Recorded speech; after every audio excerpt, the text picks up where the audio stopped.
Alright guys, real quick video for you today. I'm working on a 99 Ranger that has decided that the outer tie rod end was going to take the threads with it. So we got to change this inner tie rod end real quick. Also the boot was garbage anyway, so we're going to change the boot too. So to get that off, you need to go get one of these kits right here. There's your part number from your local parts store. And this little kit comes with this big green bar. I'll show it to you. This is what it looks like. There's your attachments and there's your big green bar.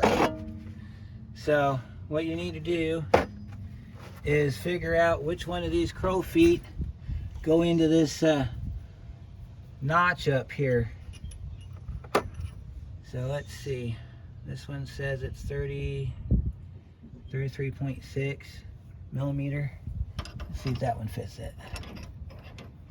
No, we need to go bigger. Alright, so let's go bigger. Let's go up to 42. This is 1.5 inches. I'm reading the box. Alright, that one's too loose. Alright, so let's see here. This one says 1 7/16 inches. That one fits a little bit better.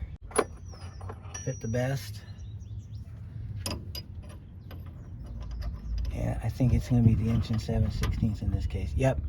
Alright, so you got your attachment there. Alright, and then you take this tool here, after you find the right one that fits it, and you take this tool and you slide it up onto the crow's foot, like this. You pull your crow's foot back. And then this thing will lock into place, and then you are ready to go. Before you lock it into place, you want to make sure that you have it actively engaged on here, because if you don't, you're not going to get it back on. Take your tool and just hold it in place. Don't move it any further. Then take your finger and then lock this crow's foot into place, okay? Now we are locked on. Got it broke loose. And all I had to do was just put a cheater bar on my half drive ratchet, and I'll show you. Get you on the pod here so I can use both my hands. Get you in this position here, you can see. And if we take our tool off, we can rotate. See that? And we just unscrew this thing and it comes right off. Look at that. Piece of cake. My advice would be that if you're going to use this tool, find one that's not been beat to crap. And you're going to need this tool to install it too, but you're only going to put light torque on it. So this is what your tie rod end looks like. Okay. Now the new one comes with a flat washer with an alignment pin. Not exactly sure if we're going to need that or not, but I'll show you what the new one looks like. It's got a couple rings on it for the boot. Alright, so we have, on the new one, we've got this washer right here. I guess you could use it if you want to. It's like a shim, because some of these models, they use a shim. We're not going to put it on there because it didn't have one on it when we took the old one off. And just for comparison, this is what we took off. You can see the threads are chewed. And this is what it's supposed to look like. Okay. So the way this is going to work is this is going to go on just like this. You don't put in a Loctite or anything on it. And you put this on and you feed it in just like this. You just spin it in until it stops. When it stops, you put that tool back on it and you turn it. If you can get a quarter turn out of it, then you're fine. Also, you want to check your instruction book to see if it says anything about having to put any type of thread locker on it. Normally, on tie rod ends like this, you don't put thread locker on it. You'll end up if you do If it does say thread locker, use the blue. Don't ever use red or orange. Use the blue. All right, see, we got a different crow's foot now, so we gotta go probably. Let me see if I can find the right size for this one. That's gonna be too small. Probably gonna be this one.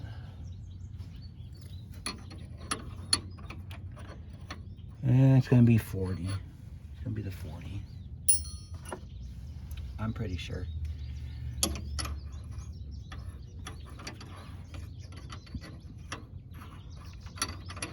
Nope. Let's try 38.6, 38.4.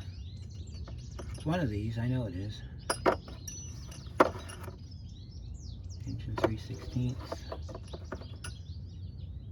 29, that's gonna be too small. Alternatively, if you've got room, you could put a crescent wrench on it. But I don't feel like screwing this up because I'm not getting back in here to redo this later on. This is a one-time deal. Alright, so the new one is 1.5 inches. Okay. So this is how you're going to tighten it up. You're going to take your tool. You're going to line it up. You're going to hold this tool back here like you did before to take it off. And then you're going to just do that with it. Get some tension on it. And then use your ratchet without the breaker bar because you don't need to put too much torque on this thing. You put your ratchet in there and you hold it steady.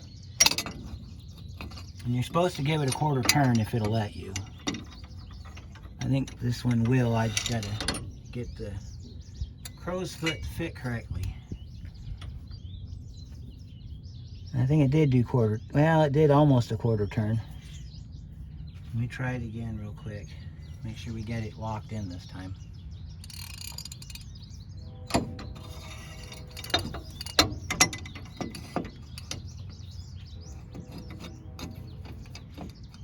Alright, then take your thumb and you want to lock this piece in place. Make sure it's all the way locked in too.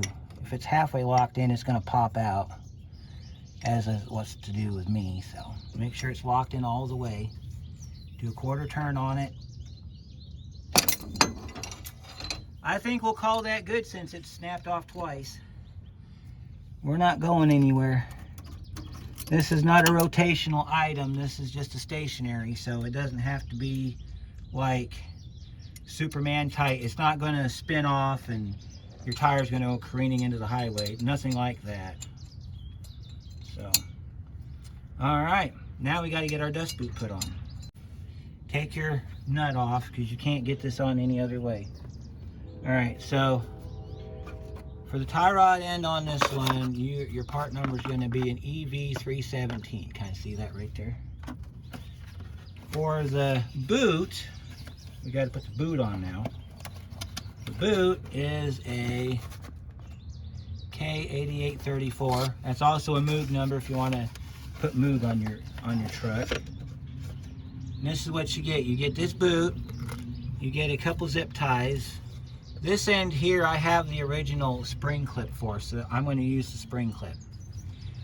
This is called a bellows boot, okay? So you're going to fill this full of grease, okay? You may also put the grease here on this shaft, whichever way you want to do it. And then when you go to put this on, before you tighten that zip tie up, there's a air tube right here that this little piece fits into. There's a little hole inside here that allows air to pass. That's critical because this here is a protector. You also get a big tub of smooth. So you want to take your big tub of smooth. As soon as you figure out how to open it without a knife. You might have to get some MacGyvering going on here. Nope, this one has little notches on it. Kind of like them cheese packets you get when you buy macaroni and cheese. Those of us that eat macaroni and cheese. Because I know there's probably a few of you out there that don't. But, see, big tub of grease. And we're going to take this grease and we're going to smooth it around all up in here. Like this. And this is where it's going to get messy, folks. You're probably not going to need all this grease, but you want to put a good amount of it on there as you watch it fall off the truck, which is what it's going to do because it's truck things. All right. I wouldn't worry about slathering it around.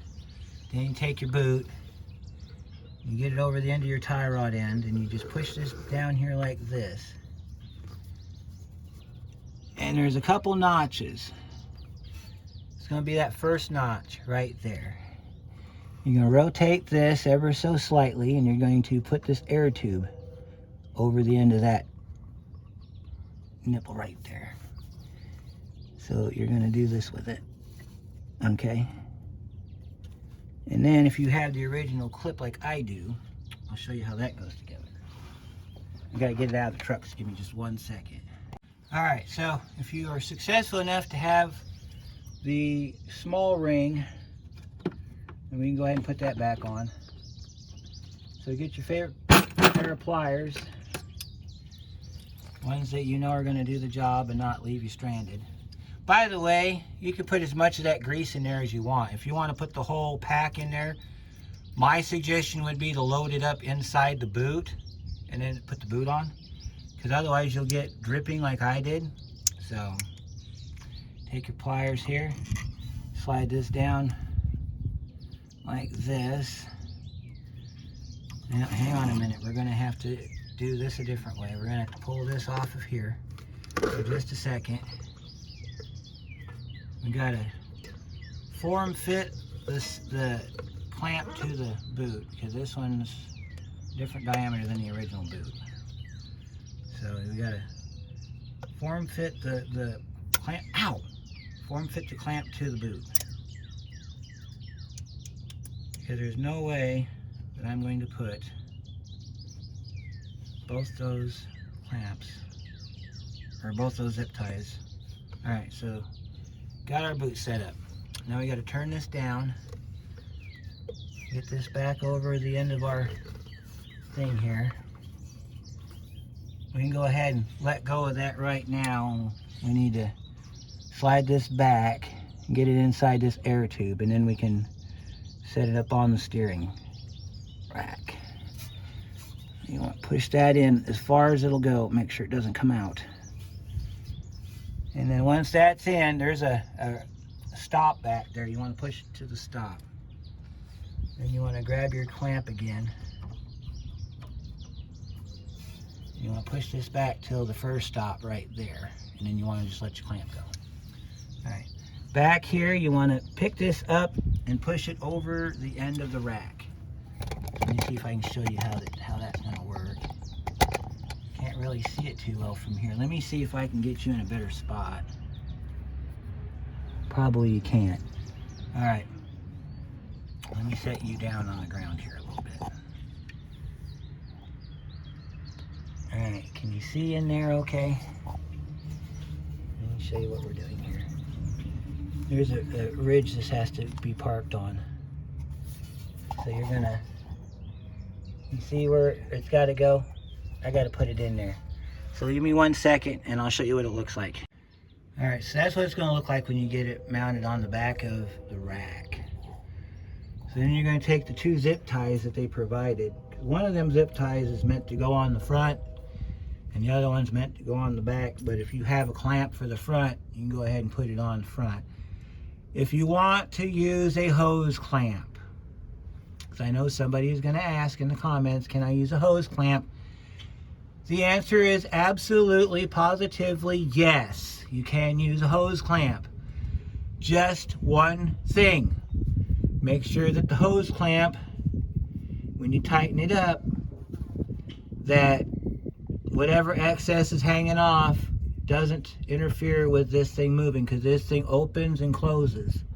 Okay, so you want to make sure that if you're going to use a hose clamp, either cut the excess off the clamp when you get it tightened up, or try to measure out the diameter of everything and then plan for a clamp to go just a little bit bigger than that. But you can use a hose clamp. I've done it millions of times before, and it works a lot better They also have what is known as boot clamps, which is what this used to have on it. It's basically a piece of band steel that's got like a crimp on the end, and then you use a pair of cutters and you crimp it tight, and then that will tighten that clamp up. I know there's a better name for it, but I can't think of it right now. We got to find our zip ties here. There's our zip ties we're going to use. So let me see if I can get you a good spot here. You can kind of see what's going on here. I apologize many times over for the camera angles in this thing, but this is kind of an awkward job to do and try to film it. Let me set you down here on this foot. Yeah.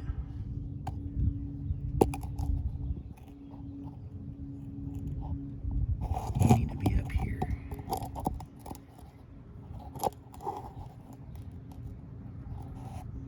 Alright, yeah.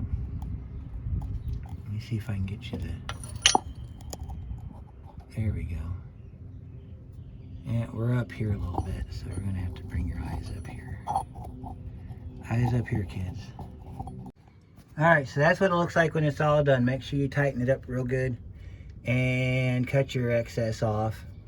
The other zip tie was too short, so I just left it off. Not a big deal. So at this point, you want to put your jam nut on, because I had to cut the other tie rod end off. I didn't get to turn it, which is fine anyway, because when this is all said and done, I'm going to have the truck on the ground and we're going to go ahead and do all that with it. But I just wanted to show you this real quick, how you do an inner tie rod and tie rod boot on rack and pinion. This is the same process for all rack and pinion, not just Ford. So, you know, comment down below if you have any suggestions or anything. Negative comments will be highlighted, so if you want to be spotlighted for all to see, go ahead and make a bad comment and see how fast you end up at the top of the chain, because we are not tolerating negativity around here.